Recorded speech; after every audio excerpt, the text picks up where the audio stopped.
Assalamualaikum warahmatullahi wabarakatuh.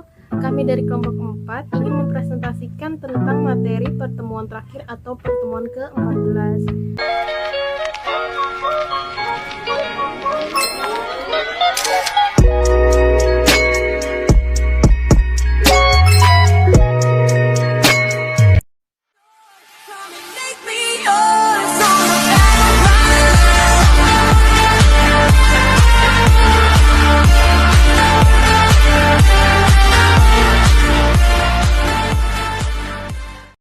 Izinkan saya memperkenalkan diri saya dan teman-teman saya. Saya Cahya Dwi Maulidia. Teman-teman saya ada Nur Kamila Firayati, Milda, dan Ananda Ruth.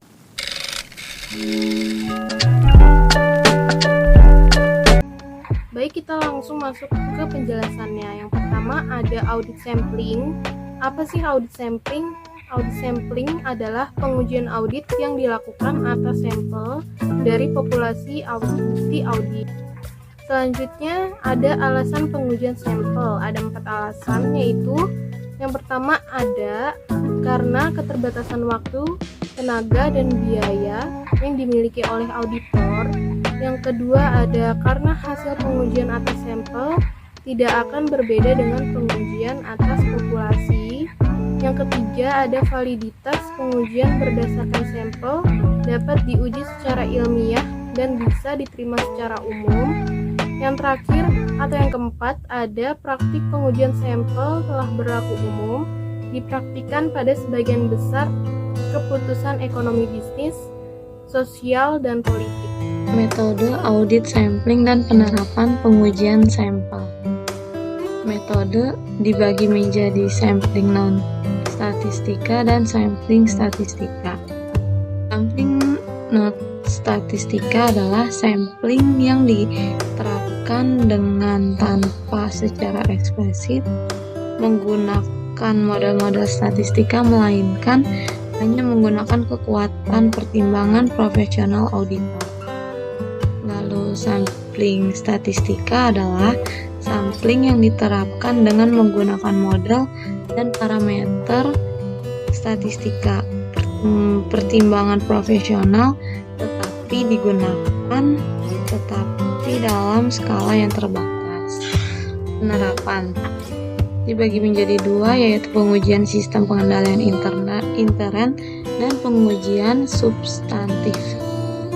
Pengujian sistem intern atau test of control yaitu pengujian atas efektivitas standar prosedur proses bisnis yang sering disebut dengan atribut sampling, serta pengujian substantif atau substantif test yaitu pengujian atas kewajaran akun-akun dalam laporan keuangan disebut dengan variabel sampling.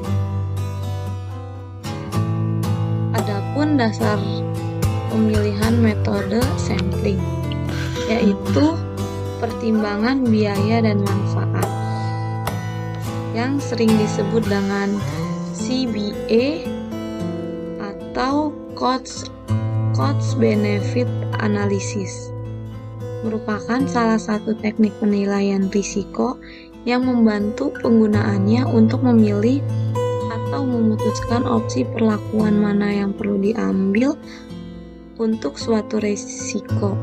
Teknik ini akan menimbang sisi manfaat dan sisi biaya dari setiap perlakuan risiko. Lalu yang kedua ada volume dan karakteristik transaksi, dan yang ketiga tingkat kompetensi dalam menggunakan metode sampling. Dalam tingkat kompetensi menggunakan metode sampling yaitu penerapan prosedur terhadap kurang dari 100% unsur dalam suatu saldo akun atau kelompok transaksi dengan tujuan untuk menilai beberapa karakteristik saldo akun atau kelompok transaksi.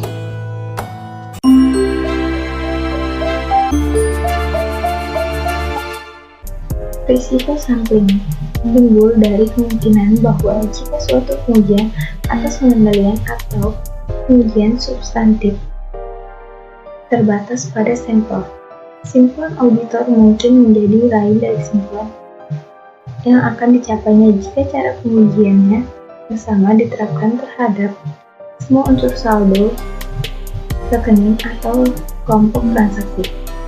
Pada pengujian pengendalian terbagi menjadi dua, yaitu the risk of placing control risk too low, yaitu risiko terlampau percaya terhadap SPI, atau risiko membuat kesimpulan SPI efektif padahal tidak efektif.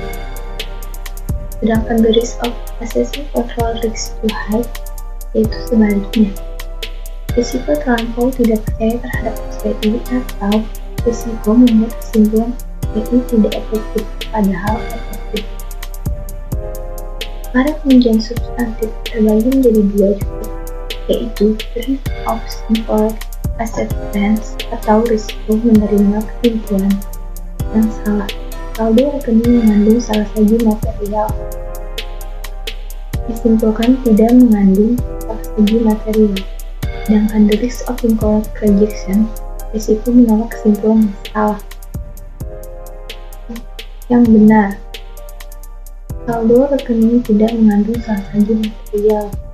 Disimpulkan sebagai mengandung salah saji material. Selanjutnya, risiko non-sampling. Apa itu risiko non-sampling? Risiko non-sampling adalah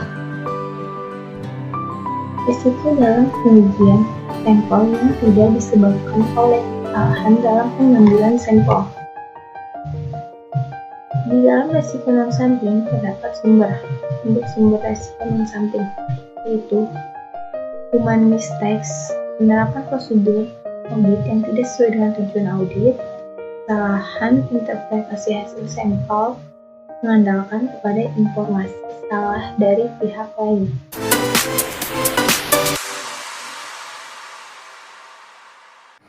Selanjutnya, atribut sampling. Atribut sampling adalah pengujian sampling untuk SPI. Pada umumnya, hanya digunakan untuk mendukung lower assessed level of control risk. Pengujian hanya digunakan apabila terdapat bukti dokumenter dalam pelaksanaan prosedur pengendalian. Contohnya seperti prosedur otorisasi, dokumen dan catatan, serta prosedur pemeriksaan independen. Next, kita ke materi selanjutnya, yaitu metode pengambilan sampel. Random number sampling adalah pengambilan sampel dengan menggunakan tabel angka random.